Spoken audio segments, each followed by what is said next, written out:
Hello friends and my dear student, welcome to my channel. आज हम आपको कराएंगे 0 डिग्री, 30 डिग्री, 45 डिग्री, 60 डिग्री और 90 अंश के त्रिकोणमितीय अनुपात का प्रूफ। साथ में जो टेबल है 0 से 90 अंश वाली, इसको कैसे याद करना है और कैसे इसको लिखना है, इसका तरीका भी, इसकी ट्रिक भी हम यहाँ पे आपको बताएंगे। तो चलिए करते हैं आज के वीडियो को शुरू। तो यहाँ पे आप देखिए एक टेबल देख पा रहे होंगे। ये 0, 30, 45, 90, 60, 90 यानी कि 0 से 90 अंश तक के कोणों की टेबल है। इसको हमें याद भी करना होता है क्योंकि इस टेबल के बिना प्रश्नावली 8.2 हम नहीं कर सकते। तो कुछ ऐसा किया जाए कि ये टेबल हमें लिखनी भी आ जाए और याद करना भी सरल हो जाए। तो इसके लिए मैं आपको एक ट्रिक बता रहा हूँ जिसकी हेल्प से हम इस टेबल को याद भी कर सकते हैं और लिख भी सकते हैं। तो इसके लिए आपको करना क्या है, सबसे पहले आपको 0 से स्टार्ट करना, यानी कि आप लिखेंगे पहले 0 और फिर 1 और फिर 2, 3 और 4, यानी 4 तक आपको काउंटिंग करनी है। उसके बाद जो लास्ट वाला नंबर है उससे आपको डिवाइड करना। डिवाइड का मतलब होता है बटे में लिखना, ऐसे करके लास्ट वाले नंबर से। ठीक है, भाग का मतलब होता है बटे में लिखना। उसके बाद क्या करना, हमें इसे पूरे पर अंडर रूट लगा देना है सर के, यानी कि वर्गमूल लेना है इसका। अंडर रूट लगाने का मतलब होता है वर्गमूल। तो मैंने यहाँ पे 3 स्टेप किए। पहला स्टेप क्या क्या, 0 से लेके 4 तक संख्या लिखी। उसके बाद जो लास्ट वाला नंबर था उससे मैंने इसको डिवाइड किया। उसके बाद रूट लगा दिया, यानी कि इसका वर्गमूल लेना। अब देखिए इसको सरल करके हम लिख लेते हैं। तो भाई जब हम 0 को 4 से भाग देंगे तो क्या आएगा, 0। और 0 का जो वर्गमूल होता है वो 0 होता है। अब 1 का वर्गमूल कितना होता है, 1 होता है। और 4 का वर्गमूल कितना होता है, 2। वर्गमूल का मतलब है स्क्वायर रूट। अब देखिए यहाँ पे इसे काट लेते हैं पहले, 2 दूनी 4, यहाँ ऊपर बचा 1। 1 का वर्गमूल क्या हुआ, 1 होगा स्क्वायर रूट। और 2 का जो स्क्वायर रूट है, चूंकि ये टुकड़े नहीं होंगे इसके, तो ऐसे लिखा जाएगा। बिल्कुल ऐसे यहाँ पे देखिए 3 के टुकड़े नहीं हो रहे हैं, तो 3 का स्क्वायर रूट हो गया √3। और 4 का जो स्क्वायर रूट यानी वर्गमूल होगा 2। यहाँ देखिए 4 से 4 कट गया, 1 बचा। और 1 का जो वर्गमूल होता है वो 1 होता है। तो लीजिए अब आपके सामने आ गई है साइन की वैल्यू 0 से लेकर 90 अंश की। जो पहली वैल्यू सोल्व होकर आई है वो हो जाएगी साइन 0 की वैल्यू। और जो दूसरी वैल्यू सोल्व होकर आई है वो हो गई साइन 30 की वैल्यू। और जो तीसरी वैल्यू सोल्व होकर आई है वो हो गई साइन 45 की वैल्यू। और जो चौथी सोल्व होकर आई है वो हो गई साइन 60 की वैल्यू। और जो लास्ट वाली है वो हो गई साइन 90 की वैल्यू। तो है नहीं ये मैजिक। तो आप 0 से लेकर 4 तक संख्या लिखनी है, 4 से डिवाइड करना है, उसके बाद उसका वर्गमूल ले लेना और सोल्व करने के बाद जो संख्या आएंगी वो कहलाएगा sine 0, sine 30, sine 45, sine 60, sine 90। अब देखिए कोस का कैसे करना है, तो ये और आसान है। तो हमें क्या करना, कोस को करने के लिए जो लास्ट वाला है उसको शुरू में लिख लेना, ऐसे पलट देना है। ये देखिए ये वाला यहाँ आ गया हमारी, इसे जो है पूरा पलट देना हमें। अब देखिए तो जब पलटेंगे तो ये वाला जो ऐसा होगा वो अपने स्थान पर रहेगा। ये वाला कहाँ पहुँच गया, यहाँ आ गया। और ये वाला यहाँ पहुँच गया। लीजिए ये हो गया कोस का, यानी साइन का हमने लिख लिया, साइन को पलट दिया, यानी कि लेफ्ट वाला राइट में कर दिया, राइट वाला लेफ्ट में कर दिया, तो कोस वाला हमें मिल गया। अब देखिए टेन का कैसे मिलेगा, टेन थीटा होता है साइन थीटा बटे कोस थीटा, यानी इस वाले को इससे भाग देना। तो 0 को 1 से भाग देंगे कितना आएगा, 0। भाग देने का मतलब है 0/1। ठीक है। अब देखिए इसको इससे भाग देना, भाग देने का मतलब हमने अभी बताया था कि बटे में लिखना। जब हम देखिए यहाँ बटे में लिखेंगे तो ये यहाँ 2 से 2 कट जाएगा, तो 1/√3 आ गया। इसी तरह यहाँ पर बटे में लिखेंगे तो देखिए पूरा कैंसिल हो जाएगा, ये यहाँ बना जाएगा। इसको बटे में लिखेंगे ऐसा करके, तो यहाँ देखिए 2 से 2 कैंसिल हो गया, √3 आ गया। और यहाँ बटे में लिखेंगे तो 1/0, और 1/0 जो होता है वो इनफाइनाइट। ये आपको बता दें, जब किसी भी संख्या को 0 से भाग देते हैं तो आता है अपरिभाषित। ये अपरिभाषित का सिंबल है, कोई संख्या नहीं होती है ये अपरिभाषित यानी कि अनडिफाइंड का सिंबल है, इनफाइनाइट का। अब देखिए कोड का कैसे निकालना है, तो कोड के लिए फिर हमें वही काम करना जो कि हमने अभी किया था। जो लास्ट वाला है उसको शुरू में लिख देना है, फिर देखिए ये वाला उठा के यहाँ लिख देना है, बीच वाला ऐसे रहेगा, ये वाला उठा के यहाँ लिख देना है, और ये 0 को उठा के यहाँ पे, यानी कि पलट देना, लेफ्ट वाला राइट में, राइट वाला लेफ्ट में। अब आता है नंबर देखिए सेक थीटा का। हम यहाँ पे इन सबको प्रूफ करके भी दिखाएंगे, ठीक है। आगे कैसे ये आए, अभी तो हमने ये एक जुगाड़ आपको बताया है याद करने का, लिखने का। अभी हम इनको प्रूफ करके भी बाकायदा दिखाएंगे। तो अब देखिए सेक कैसे मिला, सेक कैसे मिला, जो कोस वाला है इसका पलट दो। देखिए यहाँ पे यहाँ भी पलटे थे, यहाँ जो पलटे हमने लेफ्ट से राइट में पलटे, अब जो पलटेंगे न्यूमरेटर को डिनोमिनेटर में, डिनोमिनेटर को न्यूमरेटर में, यानी अंश को हर में, हर को अंश में। अब देखिए किसी के बटे में कुछ नहीं होता, वहां एक मान लिया जाता है, तो अंश को हर में कर देना, हर को अंश में। तो देखिए ये मिल गया। कोस वाले का न्यूमरेटर डिनोमिनेटर में, डिनोमिनेटर न्यूमरेटर में, यानी अंश हर में, हर अंश में। आप देखिए ये वाला जब इसको पलटेंगे क्या आएगा, 2 ऊपर जाएगा, √3 नीचे आएगा। देखिए ये आ गया। जब हम इसको पलटेंगे, पलटने का मतलब न्यूमरेटर को डिनोमिनेटर, डिनोमिनेटर को न्यूमरेटर। देखिए इसको पलटेंगे, ये ऊपर जाएगा, 1 नीचे आएगा। देखिए आगे नीचे 1 हम लिखते नहीं है। अब इसे पलटेंगे तो क्या हो जाएगा पलटने पर, 2/1। देखिए आ गया। और जब इसे पलटेंगे, यहाँ पर देखिए कुछ नहीं है तो 1 है, और जब इसे पलटा जाएगा तो हो जाएगा 1/0। और 1/0 कितना होता है, इनफाइनाइट। तो ये आपको समझ में आ गया होगा। और कोसेक के लिए तो फिर वही काम करना जो कि हमने कोस में किया था और हमने कोट में किया है। तो क्या करना, देखिए इसको पलट देना, ये वाला उठा के यहाँ लिख देना, ये वाला उठा के यहाँ लिख देना, ये वाला बीच वाला ऐसे ही रहेगा, ये उठा के यहाँ लिख देना, और ये उठा के यहाँ लिख देना। कोसेक का हम एक तरीके से और भी ले सकते हैं, साइन वाले को अगर हम पलट दें तो भी कोसेक वाला आ जाएगा, यानी कि न्यूमरेटर को डिनोमिनेटर में, डिनोमिनेटर को न्यूमरेटर में कर दें तब भी कोसेक वाला प्राप्त हमें हो जाएगा। तो अब इनको कैसे प्रूफ करना, चलिए अब देखते हैं। तो 30 अंश और 60 अंश के त्रिकोणमितीय अनुपात किस तरह से निकालने हैं, यानी इनको अगर प्रूफ करने के लिए एग्जाम में आ जाए तो हम किस तरह से इसको प्रूफ करेंगे, यहाँ हम ये बताने वाले हैं। और यहाँ मैं बहुत ही आसान तरीके से बताने वाला हूँ, आप बस इसको थोड़ा ध्यान दीजिए और आपके 100% समझ में आ जाएगा। तो इसे प्रूफ करने के लिए हमें लेना होगा एक समबाहु त्रिभुज, इसे इंग्लिश में क्या बोलते हैं, इक्विलैटरल ट्रायंगल। तो हम एक इक्विलैटरल ट्रायंगल ले लेते हैं। तो देखिए मैं एक इक्विलैटरल ट्रायंगल आपके सामने ले लेता हूँ। तो ये हमने एक ले लिया इक्विलैटरल ट्रायंगल, यानी समबाहु त्रिभुज।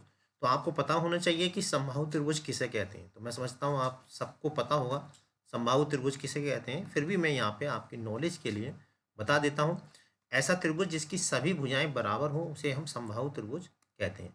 तो यहाँ पे आप देख पा रहे होंगे चित्र में एक त्रिभुज मैंने लिया है, और ये जो त्रिभुज है वो कैसा है, समबाहु त्रिभुज। तो मैं इसका एक शीर्ष ए लिख देता हूँ, इसको लिख देता हूँ बी, और इसे लिख देता हूँ सी। ठीक है। और जो समबाहु त्रिभुज है, चूंकि इसकी सभी भुजाएं बराबर होती हैं, तो मैं इसकी थोड़ी देर के लिए जो भुजा है वो ए मान लेता हूँ, यानी ये भी ए होगी, ये भी ए होगी, और ये भी होगी। ठीक है। तो ए बी सी क्या है, एक समबाहु त्रिभुज है।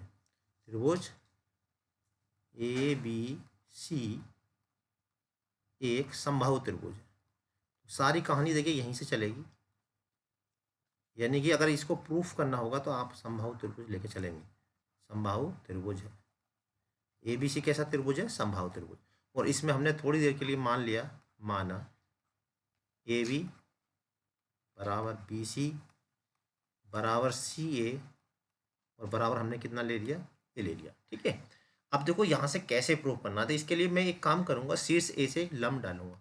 तो देखिए आपके सामने शीर्ष ए से यहाँ पे मैं इस पर लंब डाल देता हूँ। तो देखिए मैंने ये शीर्ष ए से इस पर लंब डाल दिया।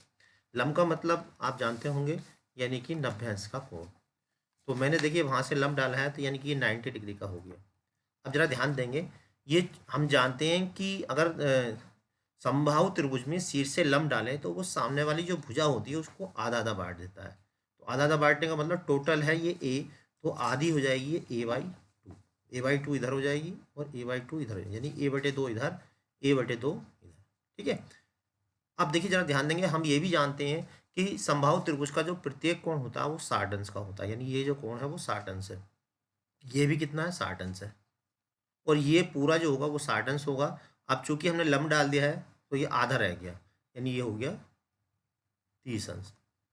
अब देखिए सबसे पहले मैं इसकी जो AD है वो निकालूंगा, यानी समबाहु त्रिभुज, सॉरी समकोण त्रिभुज ADB में क्या लगाएंगे हम,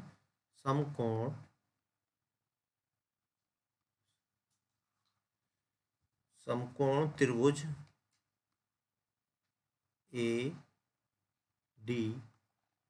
में। तो समकोण त्रिभुज में आप जानते हैं क्या होता है, कर्ण का वर्ग,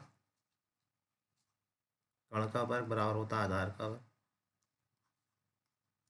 प्लस लंब का वर्ग। ये आपने फॉर्मूला दिखा हुआ, क्योंकि पूरी ट्रिग्नोमेट्री यहीं से चल रही है।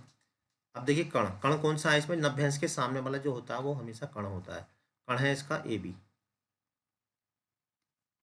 आधार कौन सा है, आधार आप कोई सा भी ले सकते हो, BD भी ले सकते हो, AB ले सकते हो, इससे कोई दिक्कत नहीं है। तो मैं यहाँ आधार ले लेता हूँ BD, और लंब है इसका AD।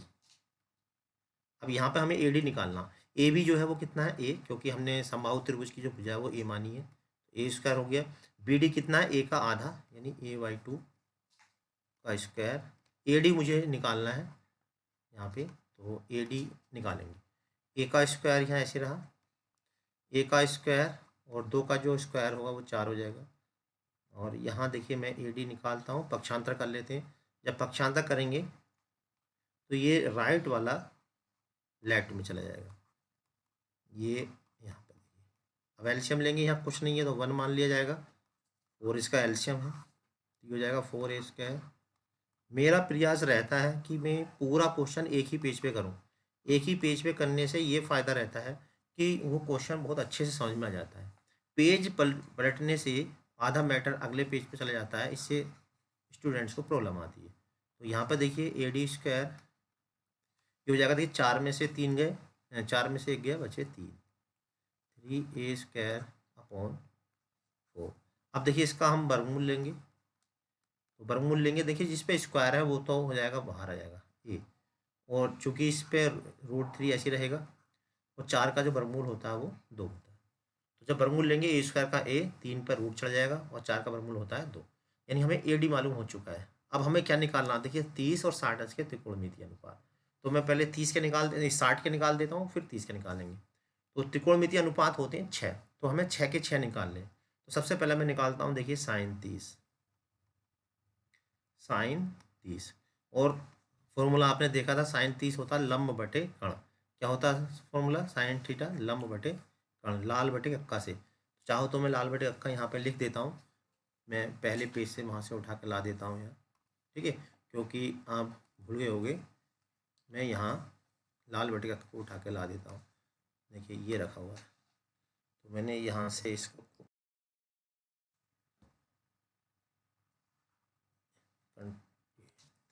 इसे उठा के मैं यहाँ लगा देता हूँ, क्योंकि वैसे तो याद हो गए होंगे मुझे उम्मीद है, लेकिन फिर भी मैं यहाँ पर इसे लिख देता हूँ, ठीक है, क्योंकि इसी से सारा होने वाला है। लीजिए, तो ये मैंने जो है यहाँ पे रख दिया है, जिससे अब आप इसे आराम से प्रूफ कर सकें। तो देखिए ये मैं ले आया हूँ, और साइन थीटा क्या होता है L बटे, यानी कि लंब बटे कर्ण। लंब कितना है, लंब L। अब देखिए 30 अंश, जब हम 60 अंश, अच्छा 30 अंश वाला ले रहे हैं, चलो पहले 60 के निकाल देता हूँ, फिर 30 के निकालूंगा, जिससे आपको जो है समझ में आ जाए। तो 60 अंश ये वाला है, जब भी 90 अंश के सामने वाला जो होता है वो लंब होता है, तो लंब है यहाँ पे AD, और इसका जो कर्ण है वो है AB। तो साइन 60 कितना हो गया, AD की वैल्यू कितनी है, AD हमने ये निकाली, देखिए ताजी ताजी ये रखिए, A√3 A√3.2, और AB कितना है, AB है A/2। अब देखिए यहाँ से A से A कैंसिल हो जाएगा, 2 से 2 कैंसिल हो गया, तो साइन 60 कितना आ गया, साइन 60 बराबर आ गया √3। शायद यही था साइन 60 की वैल्यू, √3। साइन 60 की वैल्यू कितनी हो गई, √3। तो A साइन 60 की वैल्यू जो होती है वो √3/2 होती है, तो इसका मतलब हमने जो है कहीं पर ये कुछ छोड़ दिया है, AD देखते हैं, इसे चेक करते हैं। तो यहाँ पर देखिए ये था AB, तो AB जो है वो कितना है, A है, तो मैंने A/2 रख दिया है। तो मैं यहाँ से इसको हटा देता हूँ, क्योंकि साइन 60 की जो वैल्यू होती है वो √3/2 होती है, इससे जो है ये मालूम चल गया साइन ये A, तो ऐसे कैंसिल हो गया। तो अब ये जो है √2 यहाँ बच जाएगा, यानी कि ये बचेगा √3/2। ये प्रूफ हो गया। बिल्कुल ऐसे ही अब आप क्या निकालेंगे, जितने और त्रिकोणमितीय अनुपात है वो निकालेंगे। जैसे साइन 60 निकल गया, उसके बाद निकालेंगे कोस 60। तो कोस 60 क्या होगा, आधार बटे कर्ण। कोस 60 क्या, आधार बटे कर्ण, आधार है इसका BD, ये इसलिए मैंने लिख दिया जिससे आपको ध्यान रहे, आधार बटे कर्ण। आधार BD हो गया, कर्ण हो जाएगा इसका AB। अब देखिए BD कितना है, BD हमने ये दिया हुआ A/2। AB कितना है, ये A है, तो A से कैंसिल हो गया, कितना बचा 1/2। ठीक है, अब उसके बाद निकालेंगे tan। देखिए सभी निकालें 6 के 6, तो tan 60 क्या होगा, लंब tan है, देखिए ये वाला लंब बटे आधार, तो लंब कितना है इसका, लंब है ए डी। ठीक है, ये जो बात चल रही है वो समकोण त्रिभुज ए डी बी में चल रही है। ठीक है, लंब बटे आधार। तो ए डी कितना है, ए डी है हमारे पास, ये हमने अभी निकाला, देखिए ताजा ताजा, A√3 2, और बी डी है हमारे पास A/2। तो देखिए यहाँ पे ए से कैंसिल हो जाएगा, 2 से 2 कैंसिल हो गया, तो 10/60 आ गया √3। इसी तरह हम देखिए कोट निकालेंगे। वैसे कोट का आप उल्टा कर सकते हो, क्योंकि कोट थीटा होता है 1/tan थीटा। तो जो अभी हमने कोट 10 निकाला, इसको पलट लो, या यहाँ से निकाल सकते। कोट क्या होता है, देखिए कोट होता है आधार बटे लंब। आधार है इसका बी डी, और लंब है इसका ए डी। तो बी डी हो जाएगा, बी डी है ये A/2, इसको पलट दें, बात एक ही है, लेकिन मैं यहाँ पे कर देता हूँ। तो देखिए यहाँ कैंसिल हो गया, 2 से 2 कैंसिल हो गया, 1/√3 आ गया। अब आगे देखिए साइन निकाल दिया, कोस निकाल दिया, टेन कोट, अब क्या रह गया, सेक। सेक और कोसेक और रह गया। चलिए अभी मैं और भी निकाल लें। अब मैं अगले पेज पर जाता हूँ। तो देखिए हमने यहाँ पर जो है साइन कोस और टेन, यानी कि साइन कोस टेन कोट के निकाल दिया। अब निकालेंगे सेक। सेक 60। देखिए सारे के सारे निकालें, यानी 6 के 6 हमें त्रिकोणमितीय अनुपात निकालें। सेक क्या होता है, कर्ण बटे आधार, यानी कि K/A। कर्ण कितना है इसका, कर्ण है ए बी। आधार कितना है, आधार है बी डी। अब कर्ण के स्थान पर लिखेंगे हम ए, आधार के स्थान पर लिखेंगे A/2। तो देखिए ए से कैंसिल हो गया, 2 ऊपर पहुंच जाएगा, सेक 60 हो गया √2। सेक 60 बराबर हो गया 2।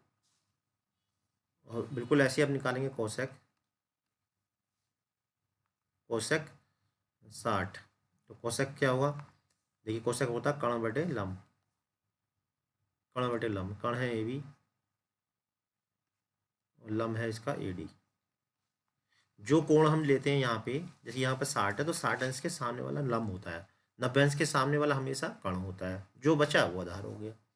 तो 60 के सामने वाला है ए डी। अच्छा, हाँ ये हो गया, कर्ण हो गया कर्ण बटे लंब। कर्ण कोशक क्या है, कर्ण बटे लंब। तो कर्ण है इसका ए बी, लंब है ए डी। तो ए बी कितना है, ए है, और ए डी हमने अभी निकाला है, ये रखा हुआ। ए डी कितना था, ये था A√3/2। A√3/2 यही था, वो देख रहे हैं, ए डी था A√3/2। ठीक है, यही था। अब देखिए यहाँ पे इसे ए से कैंसिल हो गया, ये पलट जाएगा, यानी कि 2/√3। तो सेक 60 कितना हो गया, कोसेक 60। कोसेक 60, कोसेक 60 अंश बराबर हो गया 2/√3। अभी आपने टेबल देखी थी, उसमें बिल्कुल हर प्रूफ करने के लिए आता है, तो आपको ऐसे प्रूफ करना। ठीक है, अब चलिए अब निकालते हैं हम 30 के। ठीक है, सभी 30 वाले। तो 30 वाला मैं एक निकाल देता हूँ, बाकी 5 आप खुद निकालेंगे। तो देखिए अब हम निकालते हैं 30 वाले, तो सबके सब निकाल लें हमें। मैं निकालना साइन 30, निकालना है कोस 30 में,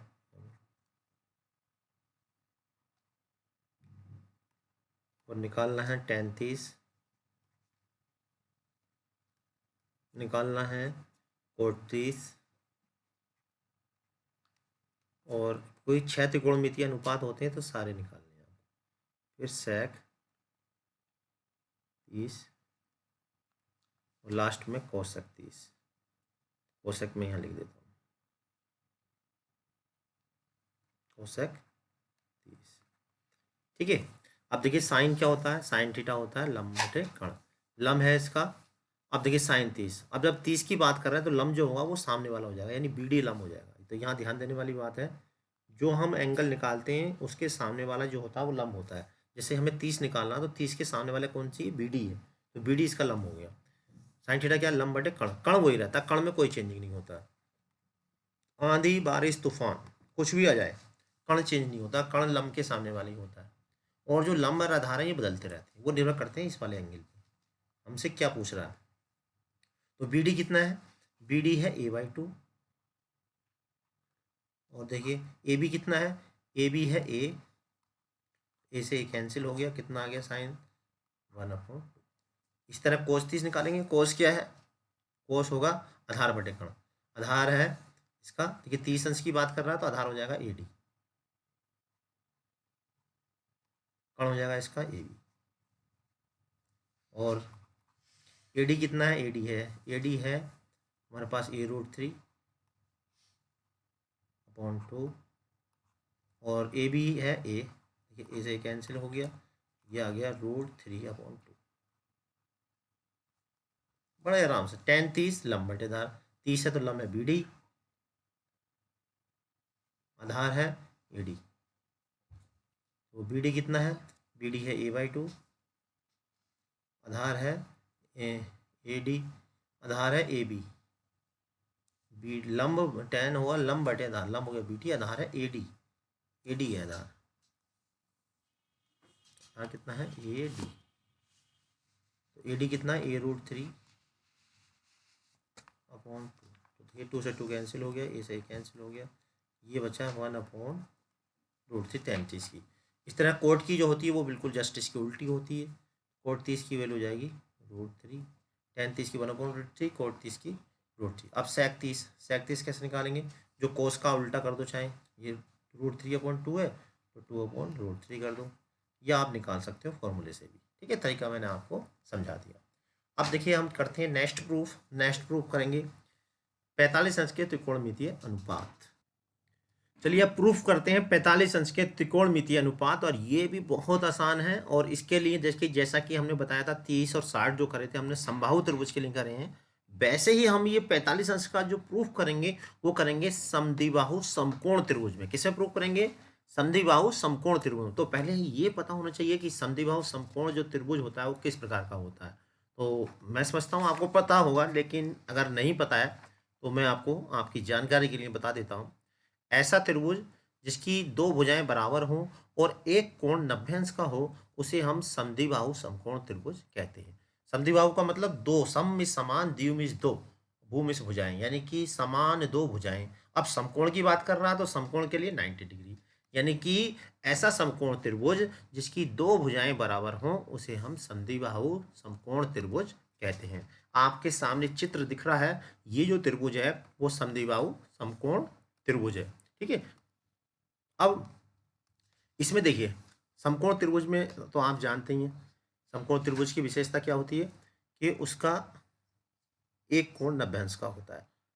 ठीक है, अब हम ही जानते हैं तीनों कोणों का जो योग होता है वो 180 अंश होता है, यानी कि इसका और इसका जो सम है वो 90 अंश है। अब चूंकि ये समद्विबाहु समकोण है तो ये भी 45 होगा और ये भी 45 होगा। किस वजह से हुआ? समद्विबाहु समकोण त्रिभुज होने की वजह से। तो इस बात का आपको ध्यान रखना है कि अगर 45 अंश के त्रिकोणमितीय अनुपात प्रूफ करने हैं तो आपको लेना पड़ेगा समद्विबाहु समकोण त्रिभुज। ठीक है, माना लिख लेते हैं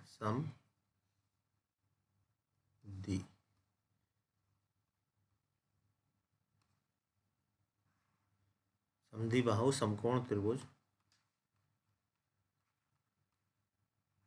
समद्विबाहु समकोण त्रिभुज ABC में AB बराबर BC, ये दोनों कैसी होंगी? बराबर होंगी। तो हमने थोड़ी देर के लिए ऐसा करते हैं, AB बराबर क्या है? BC है, और इसको हम क्या मान लेते हैं? A मान लेते हैं। ठीक है, तो चूंकि ये बराबर है, ये भी A और ये भी। ठीक, अब हम इन दोनों की हेल्प से इसका कर्ण निकालेंगे। ठीक, कर्ण कैसे निकालेंगे? वही पाइथागोरस थ्योरम से। तो समकोण त्रिभुज भी है, समकोण त्रिभुज ABC में। तो देखिए समकोण त्रिभुज ABC में क्या होगा? कर्ण का स्क्वायर बराबर होता है आधार का स्क्वायर प्लस लंब का स्क्वायर, यानी कि hypotenuse square, base square plus perpendicular square. अब देखिए हम यहाँ पर कर्ण की जगह है AC और आधार आप कोई सा भी ले सकते हैं, BC ले सकते हैं, लंब हमने ले लिया AB। अब देखिए BC कितना है? BC हमें निकालना है, AC हमें निकालना है। BC कितना है? A है, और ए भी कितना है, ये भी ए है। इसको सॉल्व कर लेंगे, 2a² हो गया। अब इसका हम वर्गमूल लेंगे, तो वर्गमूल लेंगे कितना आएगा, ये a² का हो जाएगा a और 2 ऐसे रहेगा, यानी a√2। AC जो आ गया वो कितना आ गया, a√2। ठीक है, अब हमें क्या निकालना, त्रिकोणमितीय अनुपात। तो लीजिए अब निकलने जा रहे हैं त्रिकोणमितीय अनुपात।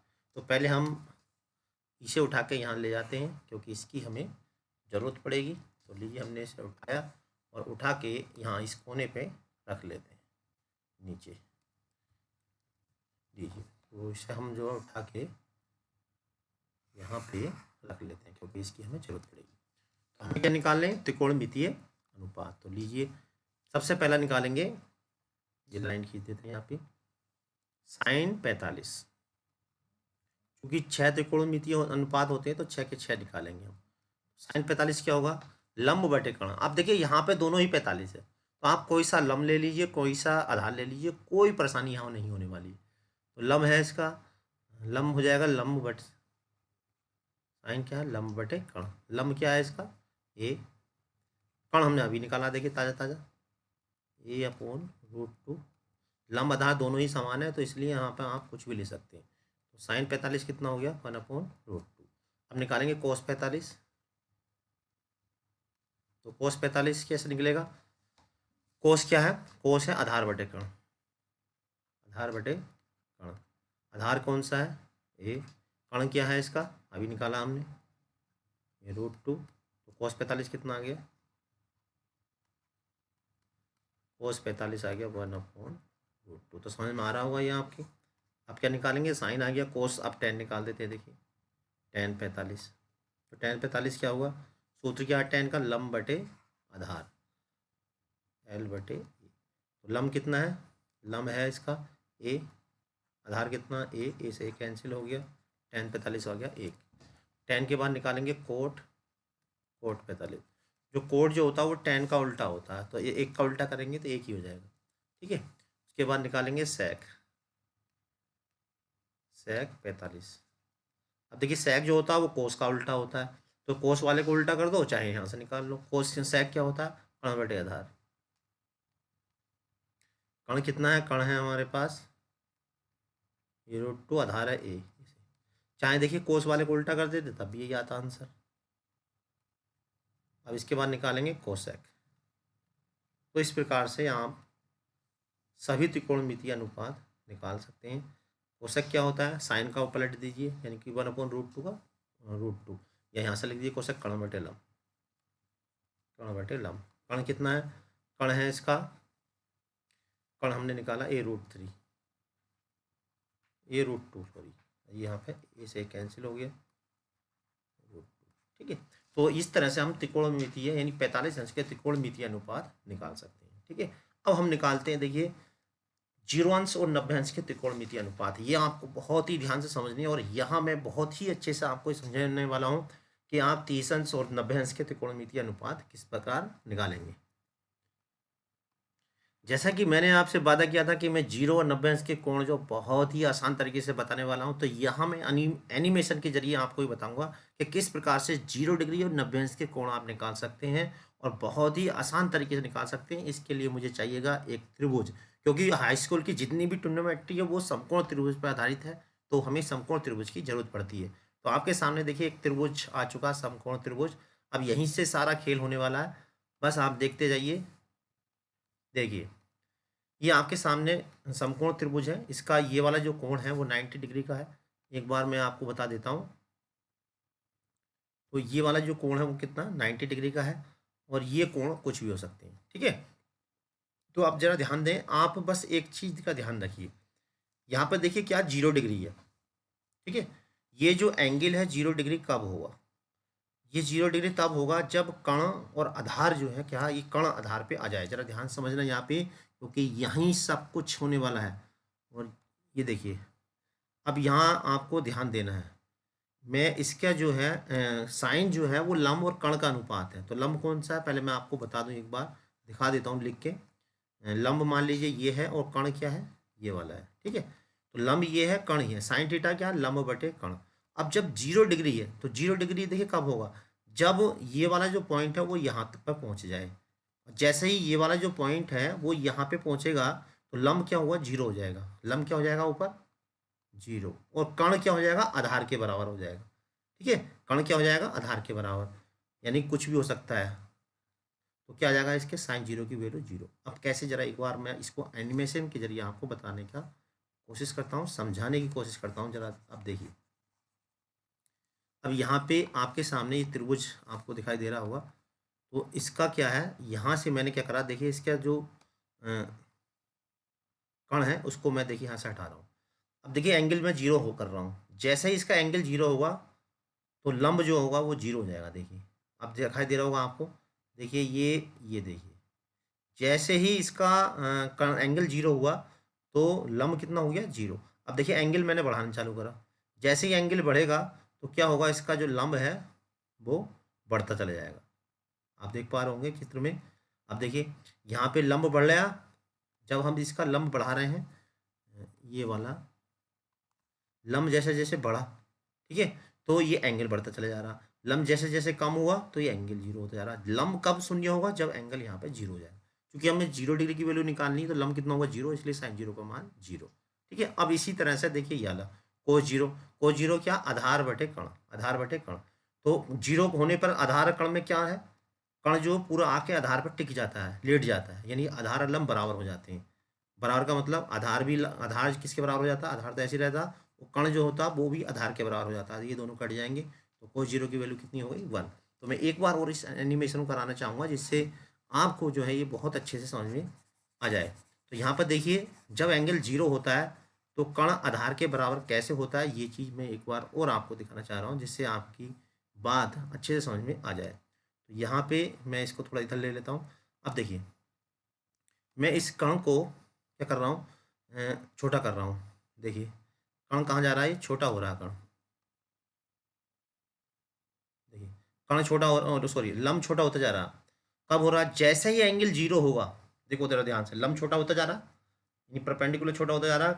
और जैसे ही एंगल जीरो होगा कण जो होगा आधार के बराबर हो जाएगा। देखिए ये हो गया, आप देख पा रहे हैं जहाँ प्लस का निशान बना हुआ, आधार और कण इसके जो हो गए बराबर हो गए। कब हुए, जब एंगल जीरो हुआ।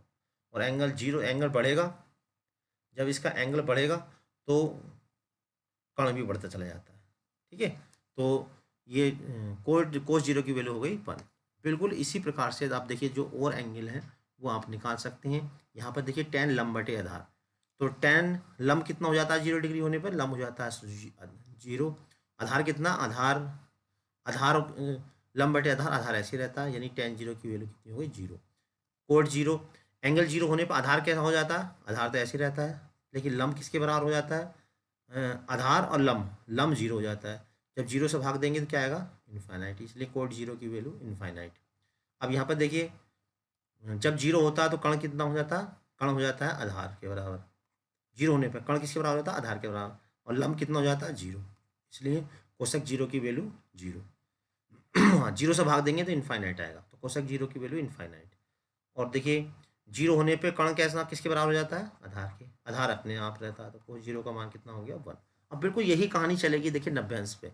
जब ये एंगल यहाँ पे क्या है, थीटा है, जब ये 90 अंश का होता है तो क्या होगा, 90 अंश के होने पर देखिए क्या होगा। एक बार मैं दिखाना चाहता हूँ पहले कि 90 अंश के कोण होने पर लंब और आधार में कैसा परिवर्तन होगा। तो यहाँ भी मैं देखिए एक एनिमेशन के जरिए आपको दिखाना चाहूँगा। तो देखिए यहाँ पर मैंने ये ले लिया, देखिए अब मैं क्या कर रहा हूँ, इस एंगल को 90 डिग्री का छोड़, देखिए जो थीटा एंगल बना हुआ था इसको 90 डिग्री करने की कोशिश कर रहा हूँ। तो अब हमें यहाँ देखना है कि लंब और आधार में क्या अनुपात होगा। ये 90 डिग्री कब होगा, देखिए जरा ध्यान, क्या चीज़ घट रही है इसमें, इसमें जो घट रहा है आधार कम हो रहा है, दिख रहा होगा आपको, देखिए आधार कम होता जा रहा है। जैसे जैसे एंगल बढ़ रहा है तो क्या चीज़ कम हो रही है, कुछ कम नहीं हो रहा। क्या कम हो रहा है, केवल आधार कम हो रहा है।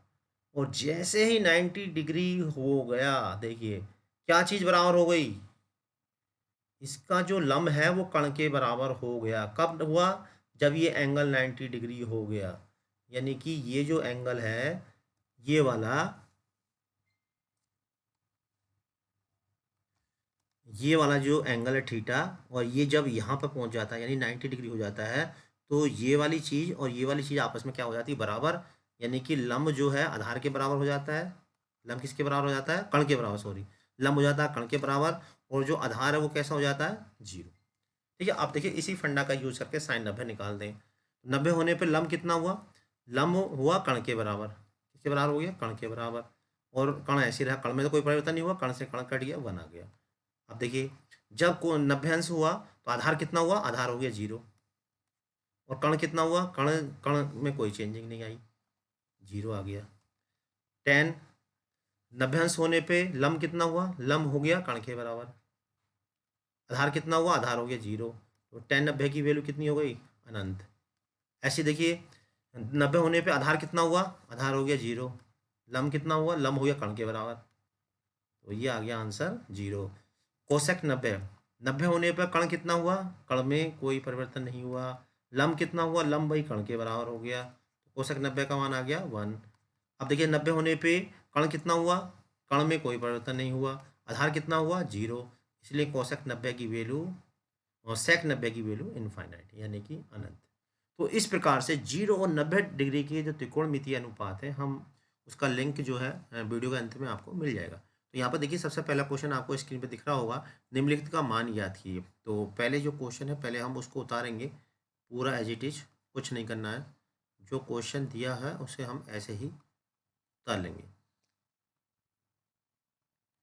और उसके बाद देखिए इन सब की जो वैल्यू है वो हमें लिख देनी है। जैसा कि आप देख पा रहे हैं टेबल में साइन 60 की जो वैल्यू है, साइन 60 की जो वैल्यू है वो है √3/2। यहाँ पे हमने लिखा √3/2, कोई चिन्ह बीच में नहीं है तो गुणा का चिन्ह लगाएंगे। और उसके बाद कोस 30 की जो वैल्यू है, कोस 30 की वैल्यू है √3/2 प्लस साइन 30 की जो वैल्यू है वो है 1/2। तो वैल्यू कैसे देखनी है, साइन ये है, 30 अंश ये है, ये 30 अंश और ये साइन, तो इनका जो क्रॉस पॉइंट होगा वो इसकी वैल्यू होगी। कोस 60 की वैल्यू, कोस ये है, 60 ये वाली वैल्यू होगी कोस 60 1/2। देखिए अब इसको सोल्व कर लेते हैं।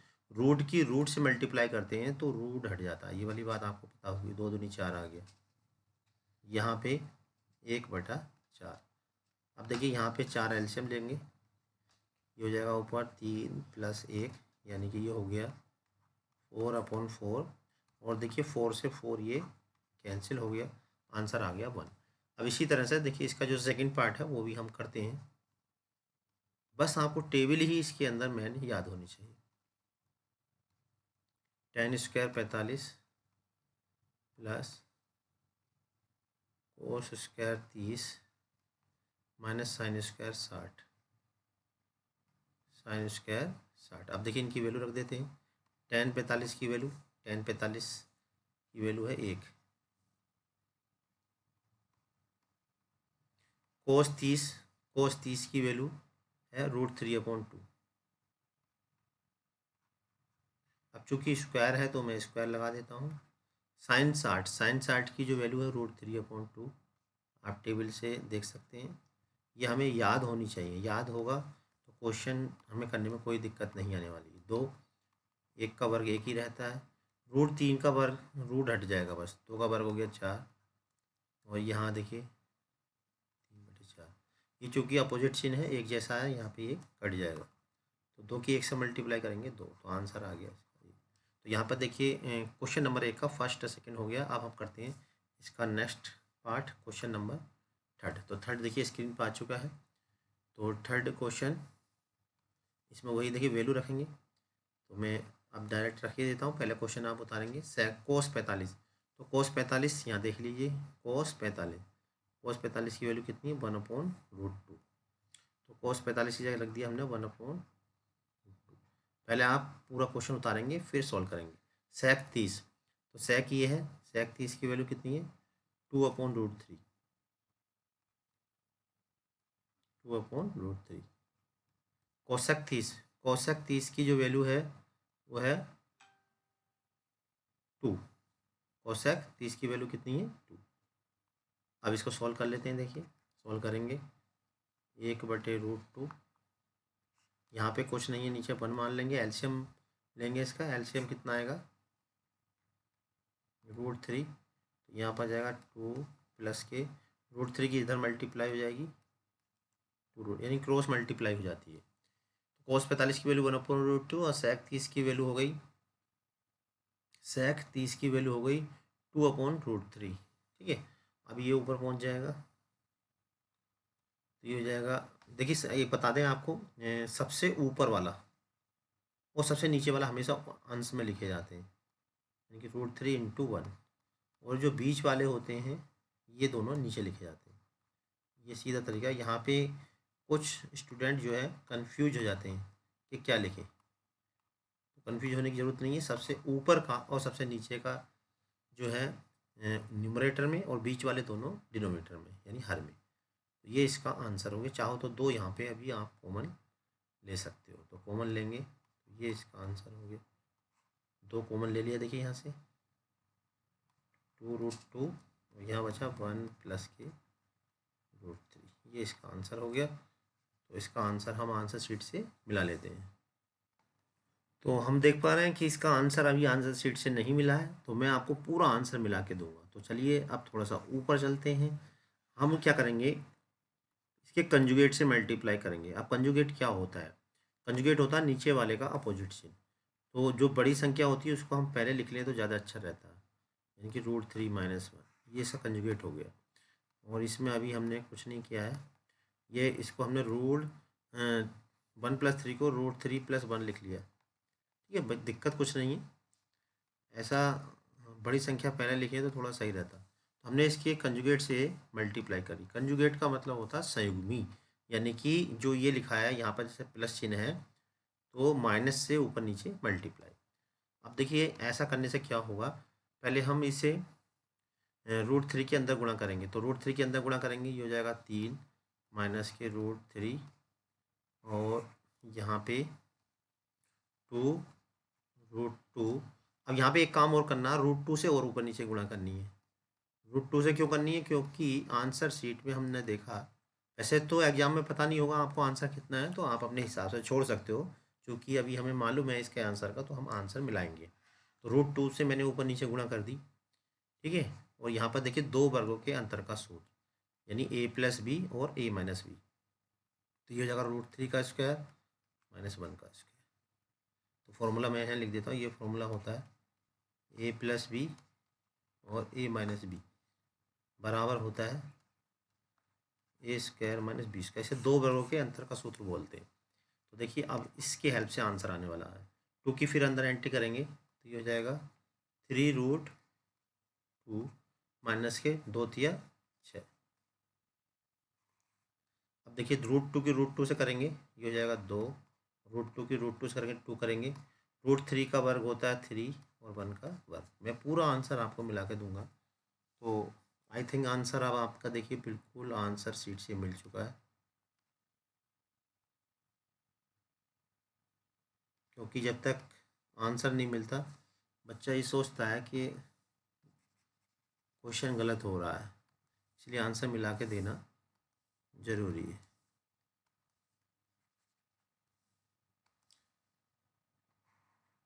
अब देखिए यहाँ पे तो ये हो गया 3√2 - के √6 अपॉन कितना हो जाएगा। देखिए 3 में से 1 गया 2 और 2 दूनी 4 दूनी 8, नीचे आ जाएगा 16 के 8। ये आंसर आ रहा है। ठीक है, चलिए अब इसका जो सेकंड पार्ट है उसे देख लेते हैं। तो सेकंड पार्ट इसका आपकी स्क्रीन पे ये आ गया। तो ये मैं पहले हटा देता हूँ यहाँ से, तो इसको यहाँ से गायब कर देते हैं। तो यहाँ से हमने इसको गायब कर दिया। ठीक है, अब इसका जो सेकंड पार्ट है उसे हम सॉल्व करते हैं। तो सेकंड पार्ट क्या है, ये वाला। तो पहले sin 30, तो पहले लिख लेता हूँ, चलो मैं पूरा sin 30 टेबल सामने लिखी हुई है, इसमें से देख के वैल्यू रखनी है। tan 45 माइनस cos 60 और ये sec 30 cos 60 और प्लस के cot 45। तो सारी वैल्यू अवेलेबल है, वैल्यू रख दीजिए। देखिए sin 30 की वैल्यू कितनी है, sin 30 की वैल्यू है 1/2। तो साइन 30 की जगह 1/2 रख दिया। टेबल सामने है, इसमें आप देख के बोले जाएँ।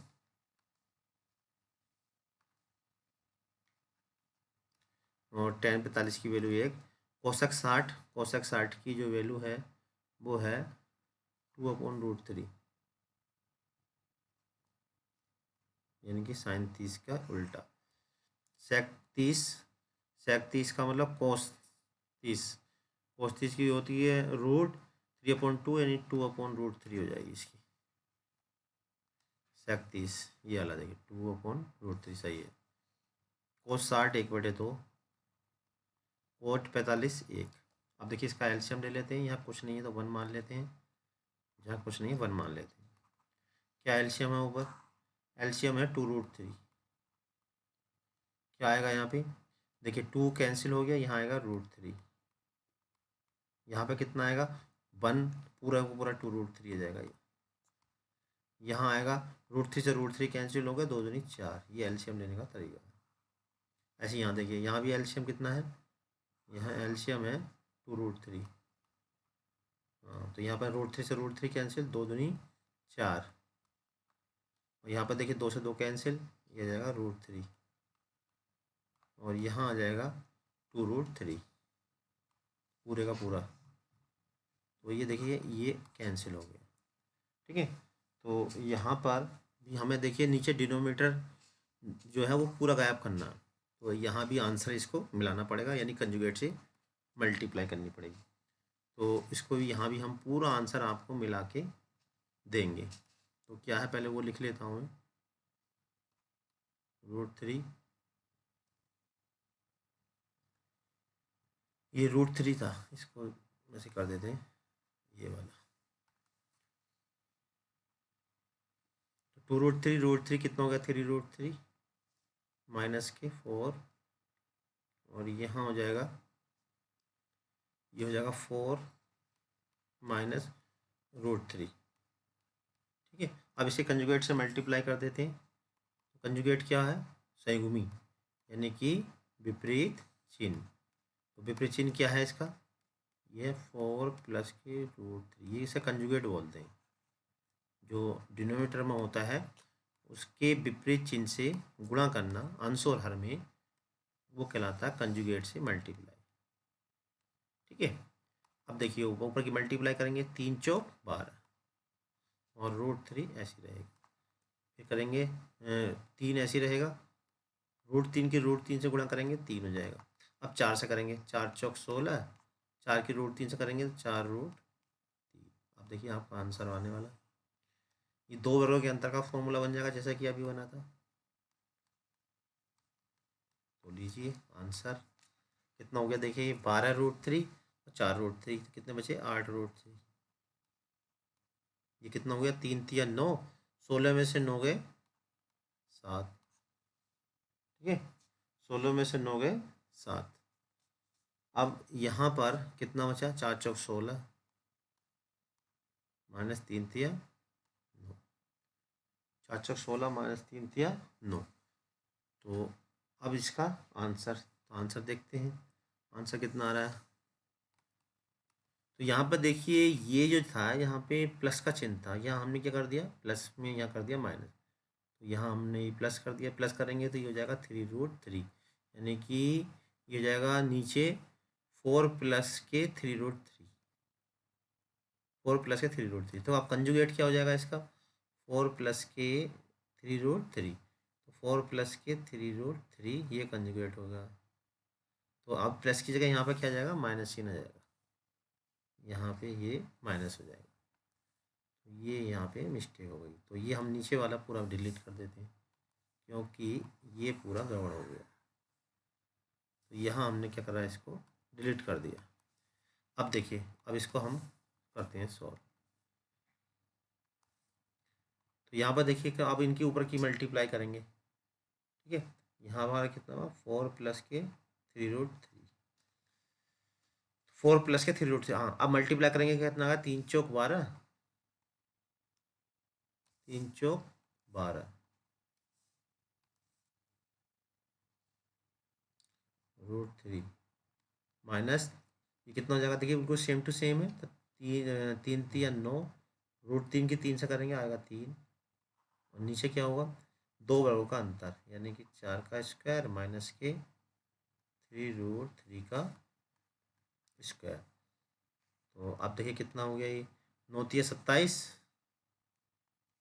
12√3 माइनस 9 तिया 27, और नीचे 4 का वर्ग हो गया 16, और 3 का वर्ग हो गया 9, 3 का वर्ग 9, और 3√3 का वर्ग 3, तो कितना बचा, यहाँ पर देखिए ये बचा 9, 9 तिया 27, 27 में से 16 गए कितने बचे, 27 में से 16 जाएंगे बचेंगे 11, अब वो भी माइनस का। ऊपर देखिए माइनस कॉमन ले ले रहे हैं, तो माइनस कॉमन लेंगे तो नीचे वाला जो माइनस होगा वो हट जाएगा, 12√3 माइनस माइनस हो गया प्लस। तो अब हमारा जो है आंसर 11 आ रहा नीचे। आंसर तो अभी भी नहीं मिल रहा, 3 चौक 12, चलो दोबारा चेक करते हैं। तो अभी देखिए यहाँ रह गया 3√3 की से करी तो ये आया, 3√3 की आया, अभी ये अभी पूरी मल्टीप्लाई नहीं रहेगी, अभी अधूरी करी थी हमने। अब 4 से करेंगे, 4 चौक 16, और ये हो जाएगा माइनस माइनस हो गया प्लस, और ये हो जाएगा 4 तिया 12, 12√3, तो कितना हो गया देखिए 12 12 हो गया 24, ये हो जाएगा 24√3, कितना हो गया ये 24√3, यहाँ लिखेंगे 24√3, और ये कितना हो जाएगा देखिए 9 तिया 27, 27 और 16, तो 27 से 16 कितने होते हैं 43, अब सही आएगा, तो ये हो जाएगा 43। अब देखिए हमारा आंसर मिलने के कगार पर है 43। अब वही काम करेंगे, देखिए माइनस हम कॉमन ले लेंगे,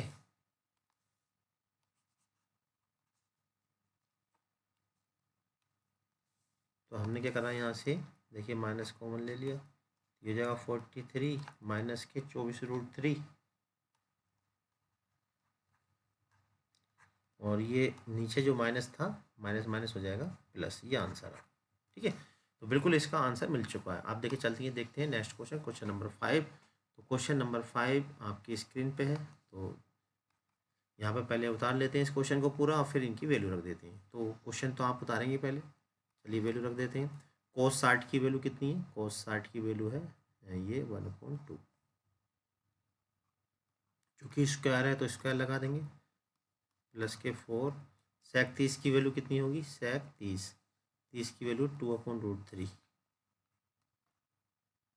अब देखिए यहाँ पे स्क्वायर लगाएंगे, tan 45 की वैल्यू 1 है, जो टेबल सामने है उससे देख के लिखते जाइए। sin 30 की वैल्यू 1/2, cos 30 की वैल्यू √3/2, अब स्क्वायर है तो स्क्वायर लगा देंगे। अब इसे सॉल्व कर लेते हैं, देखिए 1/2 यानी 1/4 के 4 मल्टीप्लाई 2 का वर्ग 4, √3 का 3, अब यहाँ देखिए 1/4, और √3 का जो वर्ग होगा वो 3, और 2 का वर्ग होगा 4, कितना हो जाएगा ये, ऊपर हो गया 5/4, और ये हो गया 4 चौक 16, 16/3 माइनस 1, नीचे 4 एलसीएम है, तो सेम टू सेम एलसीएम है, तो अब सोल्व कर लेते हैं। देखिए यहाँ ऊपर एलसीएम हो जाएगा 12, तो 4 तिया 12, 4 तिया 12, 3 पंजे 15 आ जाएगा यहाँ पे, यहाँ कितना जाएगा 3 चौक 12 है, 16 चौका 64, 3 चौक 12, 4 16 चौका 64, और यह कितना जाएगा माइनस के 12, अपॉन में कितना है 4/4, तो ये तो कैंसिल हो गया पूरा, इसे हटा तो नीचे तो ख़त्म ही हो गया। अब ऊपर क्या बचा है, आंसर आ गया।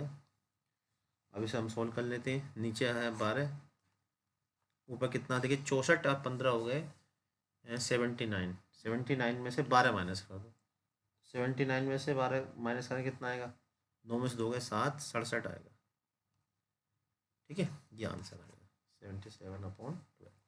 चलिए देखते हैं नेक्स्ट क्वेश्चन। नेक्स्ट क्वेश्चन देखिए आपकी स्क्रीन पर आ गया है, सही विकल्प चुनिए और अपने विकल्प का औचित्य बताइए। तो सही विकल्प क्या है, हमें तो अब सॉल्व करना है, इसको सॉल्व करने के बाद बता देंगे कि सही विकल्प क्या है। तो चलिए सॉल्व कर देते हैं। तो पहला वाला देखिए, 2 tan 30 और 1 प्लस के tan स्क्वायर 30। तो सॉल्व करेंगे और जो विकल्प सही होगा उसे लिख देंगे। tan 30 की वैल्यू कितनी होती है, 1/√3, और 1 प्लस के tan 30 1/√3।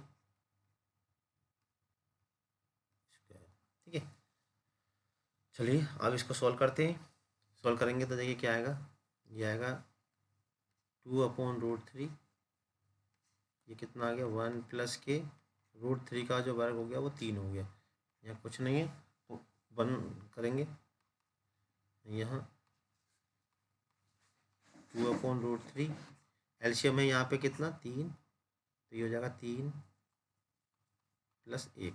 ठीक, तो इसको सॉल्व कर लेते हैं। और देखिए ये हो गया 2/√3 अपॉन 4/3। तो देखिए ऐसी कंडीशन में हमने क्या बताया था, सबसे ऊपर का और नीचे का तो लिखो मल्टीप्लाई में, कन्फ्यूजन होने की कोई ज़रूरत नहीं है, और जो बीच वाले हैं वो लिखो हर में। ठीक है, तो यहाँ पर देखिए 2 से काट दो, 2 दूनी 4, और ये 3 को हम लिख सकते हैं √3 × √3 ले सकते हैं 3 को।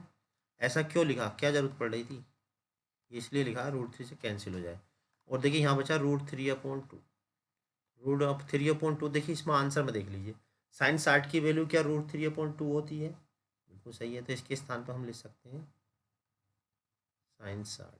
क्यों, क्योंकि साइन 60 की जो वैल्यू है √3/2 होती है। तो ऑप्शन कौन सा सही हो गया इसका, ये ऑप्शन इसका राइट हो गया। चलिए देखते हैं नेक्स्ट सेकेंड पार्ट। तो यहाँ पर देखिए दूसरे का second part, 1 minus tan square कितना 45, और 1 प्लस tan स्क्वायर 45। tan 45 की वैल्यू कितनी होती है 1, तो tan 45 की जगह 1 रख दिया हमने। देखिए tan 45 की वैल्यू कहाँ पर है, ये देखिए। अब इसे सॉल्व करेंगे, 1 - 1 और ये 1 + 1, क्योंकि 1 और ऊपर हो गया 0, नीचे हो गया 2, और जब हम 0 को भाग देंगे तो आएगा 0। तो राइट आंसर कौन सा हो गया इसका, डी ऑप्शन हो गया।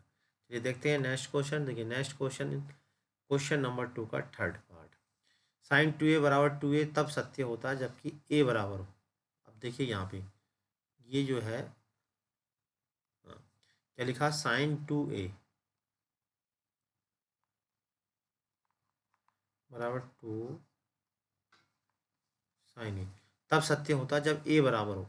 तो आपको क्या करना है, यहाँ पे ए के स्थान पे आप सारी वैल्यू रख के देख लेंगे, जो इसको सेटिस्फाई कर देगी वो इसका आंसर हो जाएगा। तो सबसे पहले हम देखिए 0 रखेंगे, साइन 0 यहाँ पे,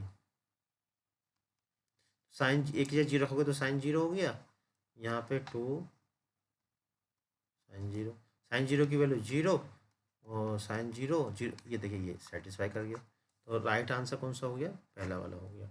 अब 30 भी रख कर देख सकते हो आप। ठीक है, इसी तरह 45 रख के देखोगे, इस तरह 60। तो पहला वाला सेटिस्फाई कर रहा है, इसलिए इसका जो आंसर हो गया थर्ड पार्ट का, दूसरे का थर्ड पार्ट का आंसर क्या हो गया, ए राइट आंसर हो गया।